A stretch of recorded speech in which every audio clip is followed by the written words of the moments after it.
মৃত্যুর 3 দিন আগে মৃত ব্যক্তির মধ্যে 3টি আলামত প্রকাশ পায়। মানুষ যখন পৃথিবী ছেড়ে দুনিয়া থেকে চলে যাবে, কবরের যাত্রী হয়ে যাবে, চিরস্থায়ী জায়গাতে চলে যাবে, দুনিয়ার মায়া ত্যাগ করে ওই মুহূর্তে মানুষের ভিতরে 3টি সিমটম লক্ষ্য করা যায়।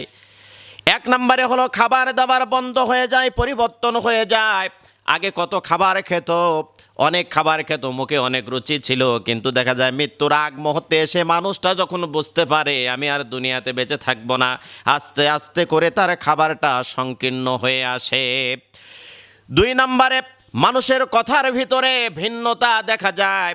আগে জুড়ে কথা বলতো, দাপট দিয়ে কথা বলতো, অহংকার দিয়ে কথা বলতো, অহংকারের সাথে কথা বলতো, কিন্তু মানুষটা দেখছে দুনিয়ার মায়া ত্যাগ করে চলে যাব, মানুষের কথার ভয়েসটা আস্তে আস্তে নর্মাল হতে শুরু করে। এমনটা বলতে থাকে, যদি মা মারা যায় তাহলে বলে বাবা